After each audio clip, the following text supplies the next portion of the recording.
Hello, hello, hello. Welcome back to the Mr. Show. I'm Quentin. Let's get into it.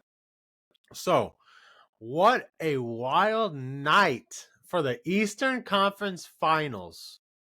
Now, I didn't watch the entire game. I watched probably the last minute and a half and then overtime to see the game and who won.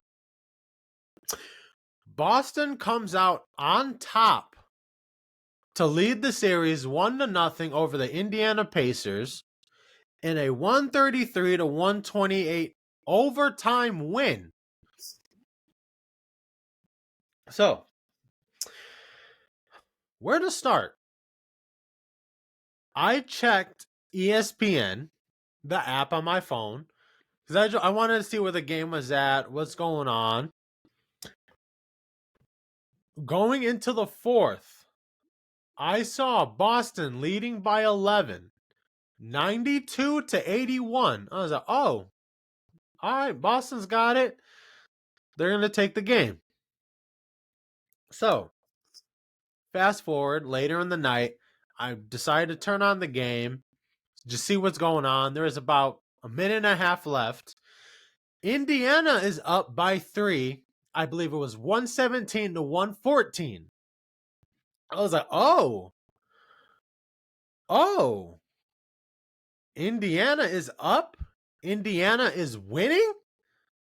Oh, interesting. Interesting. For the last minute and a half, that game was wild. Both teams started turning the ball over. They were reckless. I'm like, Indiana, you guys are leaving Boston in this game despite the time.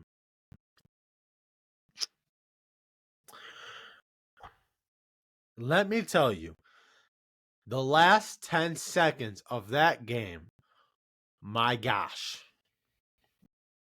So, Boston gets the ball because Indiana had just turned it over. It was off of Siakam. Jaylen Brown was covering him.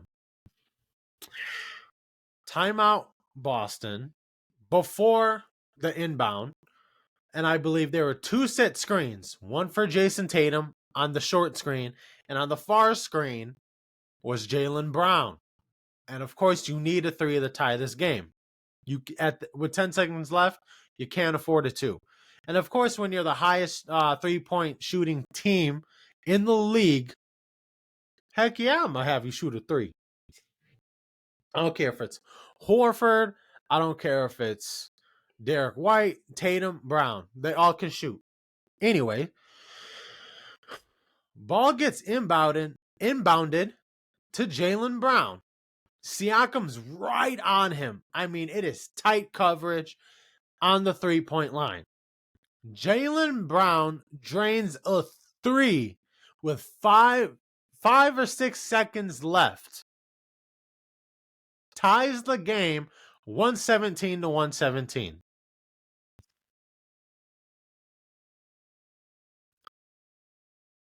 And here we are in overtime. Overtime was wild.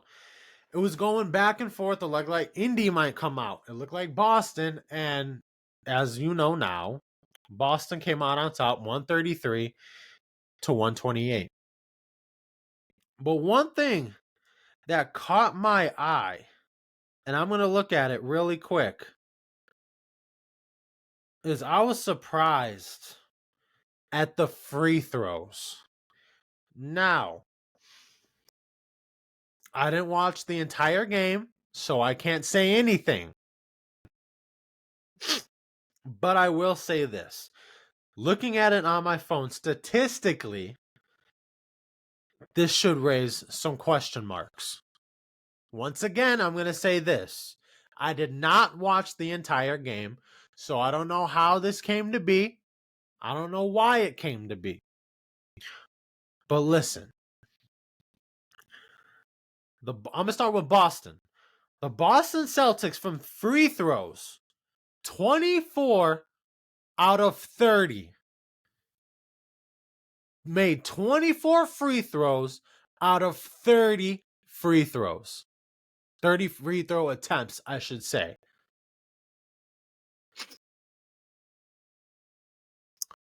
The Indiana Pacers, 9 out of 10 from the line.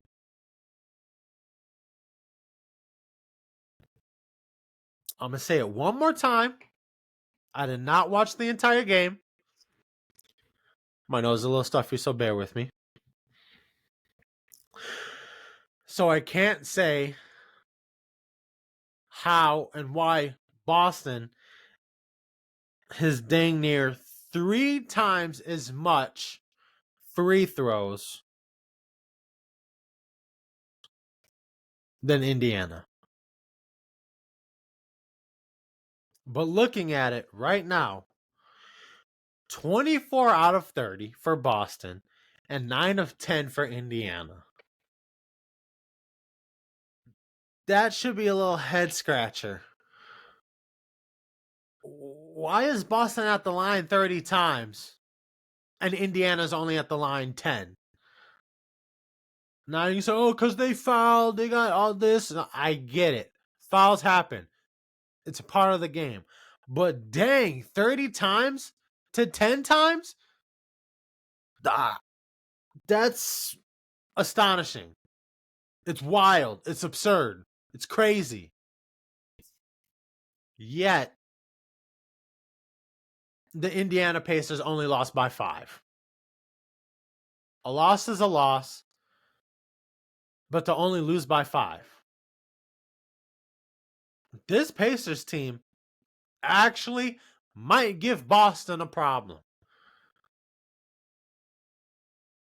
So I'm going to go over some quick point stats real quick. Then I'm going to talk about the next game, which is tonight. And you can already see the jersey I'm wearing. I'm going to peep it a little bit. I'm not going to give it away. All right. Siakam at 24. Nesmith, 14. Turner, 23. Nembhard, 12. Halliburton, 25.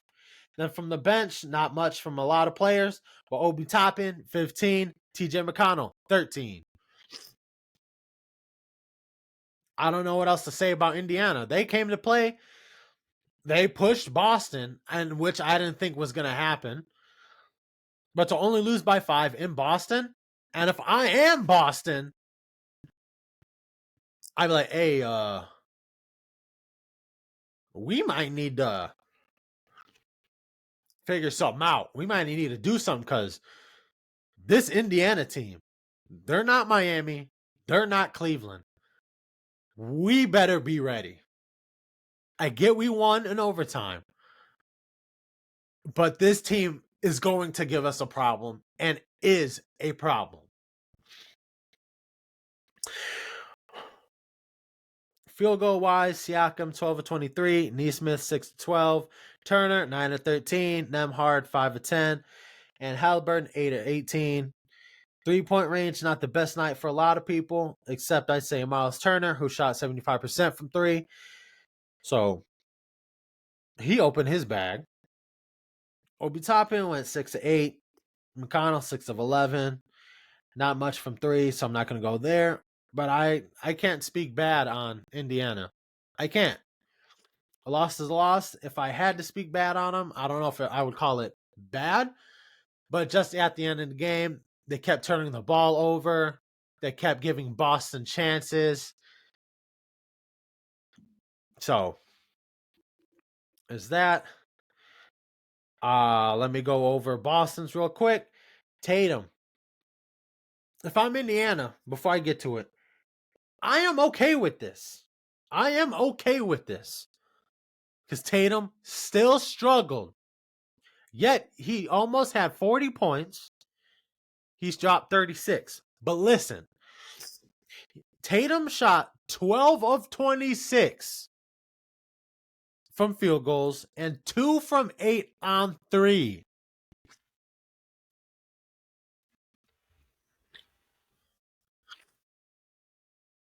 When is Jason Tatum going to start being consistent? I don't care if he dropped 20, 30, 60.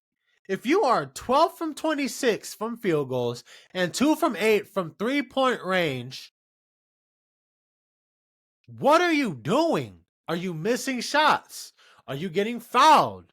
Are you getting blocked? What is going on? Are you just not making them?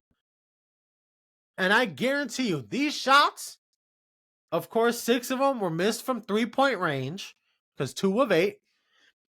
But then to be overall 12 of 26, a lot of those are probably mid-range shots he can make, but is not making. And if I'm Indiana, I'm okay with that. That's okay. Horford, 15. Holiday, 28. Dropped the most points he has all season. This is not just the playoffs, not in regular season, throughout the entire season. He showed up. His defense is a critical part of why Boston won. Derek White, 15. Jaylen Brown, 26. From the bench, nothing much. On one hand, I'm going to talk about Jaylen Brown in the same way I did Jason Tatum. Brown shot 10 of 20 and 1 from 4 from 3. That 1 3-point shot is what tied the game with 5 seconds left.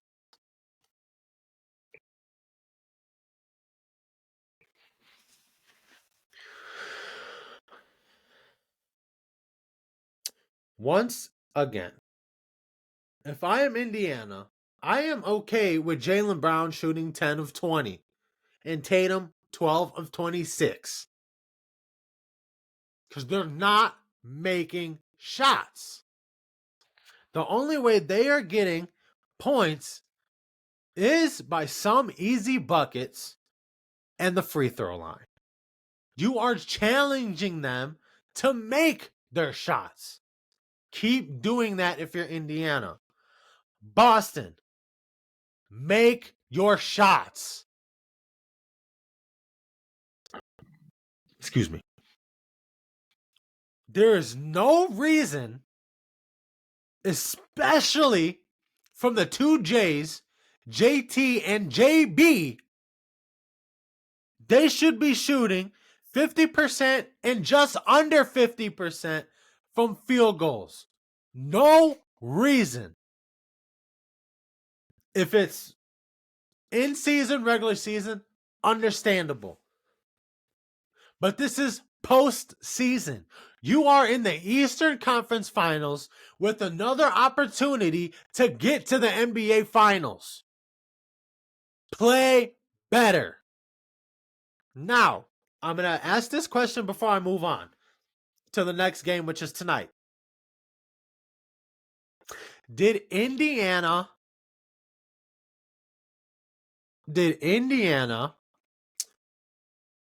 lose this game, give it away, or did Boston steal this game from Indiana? Your answers, comment them in the comment section. I do want to know what you think about that. I'm going to give my take on this really quick, then I'm going to move on. To answer that, I believe Indiana gave this game away. I do have Boston winning the series. I did expect Boston to win tonight. Not in the fashion it happened. But I truly believed Indiana was going to win tonight from what I saw. Like I said earlier, I did not watch the entire game. I did not watch a certain quarter. I only watched what was left in the fourth quarter, which was a minute and a half, and then the entire 5 minutes of overtime. That's it. That's all I saw. But from what I did see, I truly believed that the Indiana Pacers were going to take game 1. And if they did, Oh my gosh. This might be a stretch, but I did text one of my friends last night and I'm like, hey, yo, Indiana's beating Boston right now. He texted me, Pacers to the finals. I was like, yeah, okay. Because I mentioned it, I believe in the previous video, every team I have picked to advance has lost or been knocked out, with the exception of the Boston Celtics. That is it. But I do believe Indiana gave this game away. You were up 3, a minute and a half. You kept turning the ball over. Boston was doing the same thing. It was careless for Indiana and by Indiana. Very careless.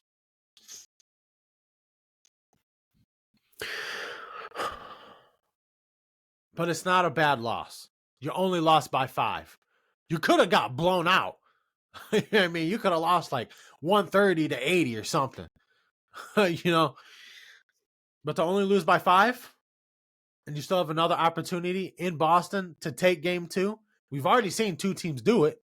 Miami did it in the first series. Cleveland did it in the second series. Who knows if Indiana's going to do it for this round, right? But once again, for the question, did Indiana give the game away or did Boston take it? Comment your replies, your answers, your thoughts in the comment section, because I'm curious. I do want to know what you guys want to say about that. All right, moving on to the night's game, and I have not checked comments, but my pick to win the series, Dallas Mavericks, rocking your boy. Let's see if I can get it. There we go. Your boy Dirk, who might have the greatest championship run you will ever see. But that's for a different conversation for a different time. Tonight, Dallas at Minnesota, game 1 of the Western Conference Finals. Interesting. Minnesota is favored to win by 4.5. In regular season, Minnesota is 3-1 against Dallas. Now, may I remind you, those 3 games, Kyrie did not play. Be like, oh, one person, next man up. I get it. But what Kyrie has been doing this year is absolutely sensational.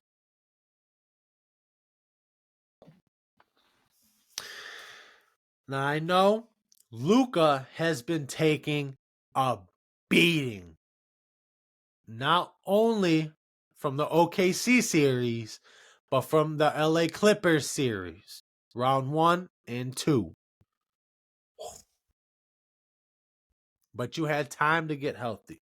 You had time to rejuvenate and recuperate your body. I genuinely believe this is going to be a 6 or 7 game series. I'm going Dallas in 6. Dallas in 6, Boston in 5 for the East and the West. Now, coming down to this matchup, one person has to show up. And I believe a lot of you are going to say, oh, it needs to be Luka. Well, yes, it's obvious. But here's my guy who needs to I don't want to say step up, but he needs to show up. And that is Kyrie Irving himself. May I say it again? Kyrie did not play in those 3 losses Minnesota gave Dallas earlier this year. Kyrie is going to have to be Kyrie. He needs to channel everything and be what, I don't want to say be what he used to be, because he is older. He's not like what he was a few years back, but he still has signs of it. He still has shown it. If he can do that, his handles, shake and bake, drive, shoot the three, hit a mid range. I don't think there's a darn person in this league who can guard Kyrie till this day. Oh, I will talk more about that game tomorrow, as I will watch this tonight. It's at 7:30. It's going to be action packed. Action packed. I'm excited. Minnesota just came off a 7-game series. Dallas just came off a 6. So they both are tired, but both are going to go at each other. I'm looking forward to it. All right, moving on. So there has been some more college football news. So I don't know if you guys have been keeping up with the video game, College Football 25, which is coming out July 19th, which I'm excited. I've already pre-ordered it. More news had come out. So I got it on my phone right here. I'm going to just show y'all a little bit. Y'all can pause and read it yourself, but I'm going to describe it, talk about it real quick. So from top to bottom, here's the more news we got yesterday. No crossplay for Online Dynasty. That threw me off because I thought I could be, looks like I'm wrong, but I believed it was going to be crossplay. Now, maybe for that certain mode, just for Online Dynasty, it looks like that's not crossplay, but I don't know if any other game modes will or are. But I did believe that it was because I thought I read it. Looks like it's not. No mascot mode. That sucks. Game will play much faster than Madden. Love it. It better be faster than Madden. Because if you watch college football compared to the NFL, college football is a lot faster. A lot faster. So, stick to it. Helmets may get knocked off. I think that's interesting. That's interesting. I don't know what to say about it or to think. I've seen replies, comments of that on Instagram, social media. It looks like a lot of people like it. This I figured was going to happen. No BCS option for Dynasty. I believe when they came out and said the game's coming back, that there was going to be no BCS. It was just going to be all FBS. So I figured that was going to happen. Does suck, but once again, I was expecting it, so hurts less. This one really sucks, but I also expect it to happen because of the rights and other legal things going on, in which I expected not to happen as well. But no college game day. College game day would have been awesome. Because imagine you're playing the game. You got college game day. You got the announcers right there. Maybe Lee Corso that makes an appearance. With this mascot head, who he chooses. You got fans in the back with the signs. And you could be whatever team. You could be Georgia or Michigan or something. And you got a big time game. You're going against Ohio State or Penn State or somebody or Alabama, And college game day would be right there. It sucks, but once again, I figure that because of the rights, so on and so forth. Custom playbooks, I knew that was going to be a thing. I love it because of Madden. Even though if you go through other teams, you see all these playbooks. All of them are almost dang near the same. It's kind of boring. So when you have something custom, when you have a playbook, like if you're using Ole Miss, it's completely different from if you're using Clemson. Or if you're Florida, that playbook is entirely different if you're going to use Washington. I love it. Have playbooks unique and custom to the specific team. I love it. I love it. Gameplay footage soon. That puts a massive smile on my face. Because I know we saw the hype trailer. That looked good. I thought it looked very good. But I want to see some gameplay. I want to see how it's looking. I want to see some actual gameplay footage. Not just a hype trailer, not just a reveal, but some gameplay. I figured they'll make a couple more trailers until it's reveal of when the game drops is what I mean. Game comes out. I figured they were going to do something more, and I love that it's gameplay. I don't give a crap about Ultimate Team. Screw Ultimate Team. Screw Madden Ultimate Team. Screw this college football Ultimate Team. Stick to what everybody wants. So I love it. I figured this also, once again, licensing, but no ESPN license or scoreboard. That sucks. Once again, though, figured that was going to happen. Licensing, it's a lot. I don't think they were going to do it. Came out. Here we are. There will be a ticker at the bottom of the screen. I believe Madden has that. And if you see in live television, whether it's college or I believe the NFL uses it, you'll know what I'm talking about. Good. So you don't have to constantly look. It looks like you would see something on the TV. Awesome. 5-star players feel completely different than 2-star players. I like it. Now this reminds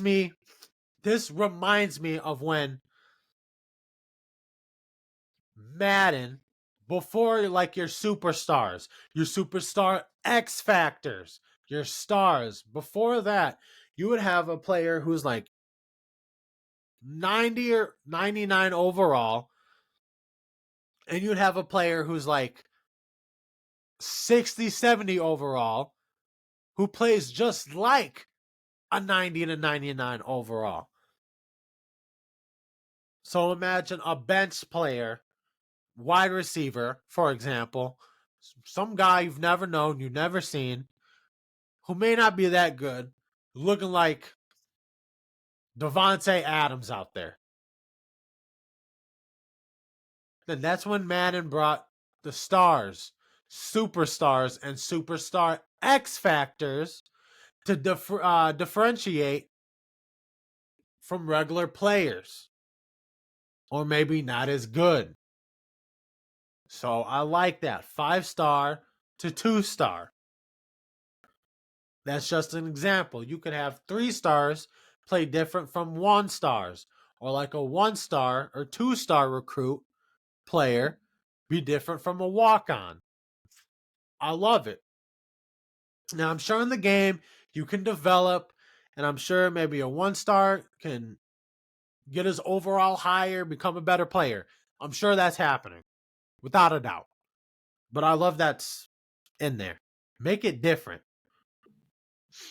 And then way more equipment than Madden. Figured that was going to happen because I know the NFL's got rules about equipment. F those rules. You see college football, you see players dripped. You got the ski mask, you got the pants above the knee, no socks. You name it. I believe last year, 2 years ago, Marvin Harrison wearing an Apple Watch during a football game. An Apple Watch during the football game. In the NFL, you can't do that. So, I love it. You can customize your player or your team's players and drip them out in what you want versus compared to Madden where it's just generic and it sucks. But that's what I got. That looks like what's all come out so far. If any news comes out more in the game, I'll talk about it. I'm excited not only for the college football season to start, in which when it does, I will talk about more. I'll talk about games, my pick for the national championship, a Heisman. I'll get to that soon because college football's right around the corner. More news about the game. When that comes out, I'll talk about it. Once again, tomorrow I will talk about the Mavericks and the Timberwolves game. Game 1 of the Western Conference Finals. Go on from there, and then that episode will look forward to Game 2 of Boston and Indiana. So we got a lot of things to talk about in upcoming episodes. So once again, stay tuned. Thank you for listening. The Mr. Mr. Show. I am Quentin. Please like, subscribe, comment, share, and follow. Also, make sure you hit that notification button to never miss the next episode. And stay tuned till the next episode.